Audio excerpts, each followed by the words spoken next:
Dəyərli tələbələrim, bu günlər sizlərlə qabiliyyət imtahanından nə aparmalısınız, hansı vəzifələrdən istifadə etməlisiniz, o haqqda məlumat verəcəm. Yəni hər biri həqiqətən önəmlidir. Diqqətlicə dinləyək. Birinci qabiliyyət imtahanına çox bir az vaxt qalıb uşaqlar. Nə qədər hazırlaşmısınızsa, yəni hazırlığa gedibsiz, getməmisiniz, artıq o mərhələləri keçmişik. Çünki çox az bir vaxt qalıb.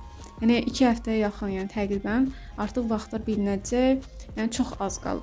Bunun üçün də hifz etmək yerinə çalışmaq lazımdır. Gecə-gündüz həddindən artıq çox çalışmaq lazımdır. Yəni bu o demək deyil ki, məsələn, deyirlər hə bir həftə içində oxumaq şeylər bu deyil. Qabiliyyət imtahanlarında artıq daimi formada işləməlisən. Nə qədər işləsən, sənə o qədər fayda, xeyir verəcəkdir. Yəni daimi işləmək lazımdır. Deyəcəksən ki, hə mən neçə ayda işləmirəm, indi bir ayda nə edə bilərəm? Çox şey eləyə bilərsən. İnsanın özündən çox şey asılıdır.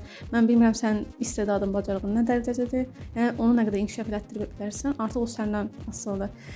Yəni möhtəşəm bir kursa getsən belə artıq hər şey dayanır, tələbənin özündən asılı olur. İndi çox da uzatmadan başlayaq. İndi deyəcəksiniz ki, mən antik baş heykəldə, ümumiyyətlə BTS-də rəngkarlıq da var. Rəngkarlıq dediyimdə, yəni akvarel texnikası ilə işləmək üçün naturmort qoyurlar. Bir də antik baş heykəl qoyurlar. Təsvir sənət ixtisasında isə fəza fiqurlarını qoyurlar.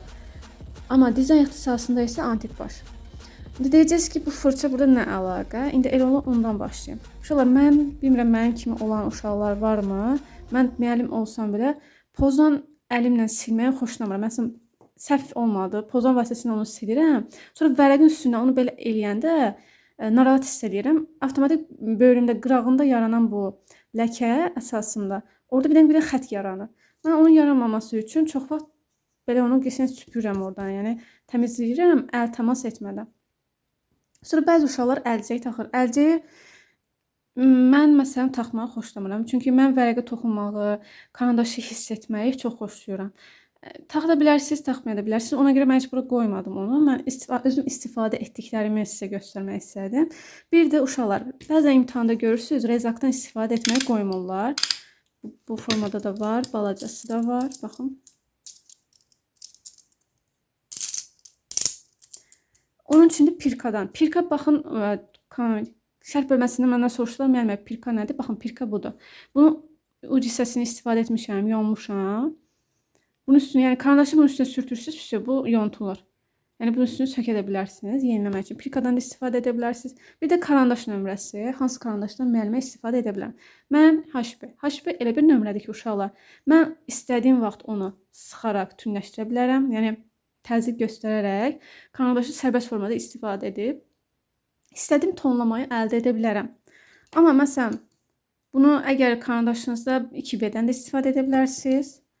Yəni B nömrəsindən də istifadə edə bilərsiniz.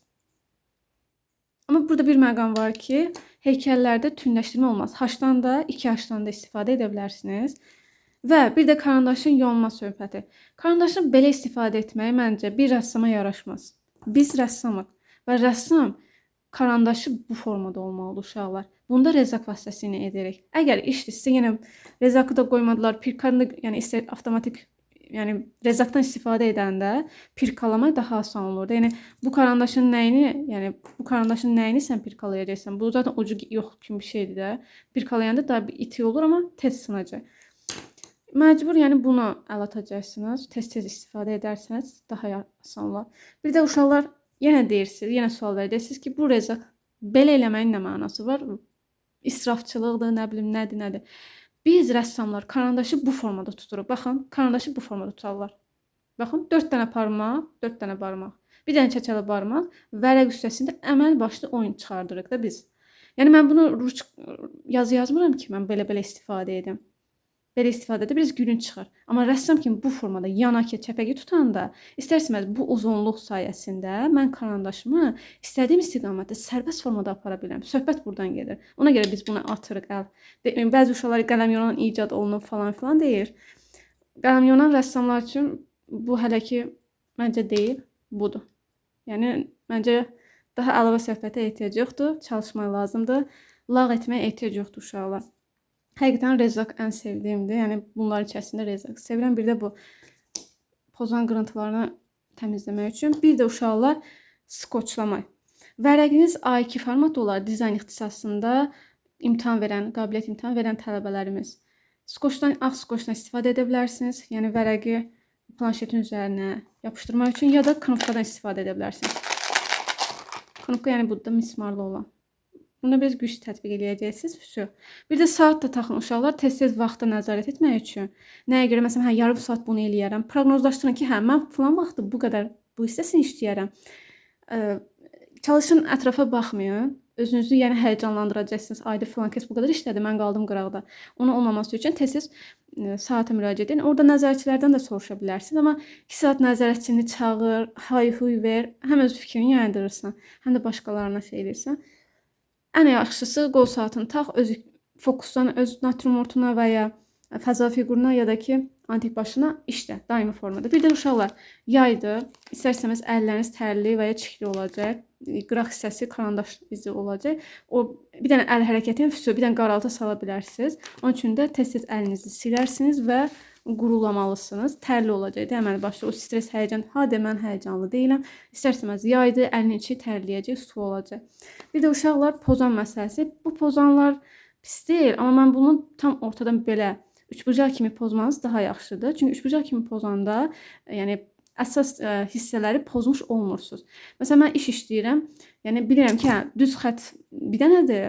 Altındakı xətti silməliyəm. O pozandan istifadə edirəm, düz xətt də gedir, o biri xətt. Ümumiyyətlə xətt qalmır orada, alam dəyər bir-birinə. Onun üçün də üçbucaq kimi kəsməniz sizə faydalıdır. Bir də xəmir pozan. Xəmir pozanda mən özüm xoşlamıram. Nəyə görə? Çünki biraz toxunanda əlimə bir qəribə bir səhti yaranır. O xoşlamıram. Amma nəyə görə yaxşıdır? Məsələn, heykəliniz tündür yaranıb. Bu xəmir pozanı belə formada sürtürsüz, artıq beton gedir. Sonra atırsınız qırağa. Yəni artıq nisbətən yavaş-yavaş tünləşdirirsəniz, zaten bunu istifadə etməyəcəksiniz. Yəni problem burada başlayır uşaqlar. Yəni xəmir pozan yaxşıdır. Xəmir pozanı niyə əl atırsan? Söhbət oradan yaranır. Çünki sən bir dəfə başlayırsan tünləşdirməyə gedirsən. Mərhələ var axı. Birinci nə edirdik? Açıq tonlarını, ümumiyyətlə neytralı vururdunuz, işıq kölgəni təyin edirsiniz. Yavaş-yavaş tədricən tünləşdirməyə başlayırdıq. Bu qədər uşaqlar, yəni demək olar ki, hər şeydən bəhs etdim. Bir dənə bir şey var ki, bu. Bu mənim planşetimdir. Planşet çox iş işləmişəm deyə ona görə o gündədir. Planşet də apara bilərsiniz. Təqribən ölçüləri deyim sizə. 60-ın 40-a, 60-ın 50-yə bu ölçülərdə də apara bilərsiniz planşet. Planşet həmin otaqda da göstərdiyimdir. Onun üzərində işləyə bilərsiniz. Bir də malbert orada, yəni işlədiyiniz yerdən yerdə. Akademiyada məsələn malbert bütöv formada olur da, yəni planşetlə bitişik formada olur. Yəni onu istədiyiniz vaxt qucağınıza falan qoymursunuz, qoya bilmirsiniz. Belə məqamlar da var. Ümid edirəm ki, video sizin faydalı olmuşdur. Bol-bol uğurlar, çalışın, vuruşun. İnanıram ki, bacaracaqsınız. Bas keçməyin.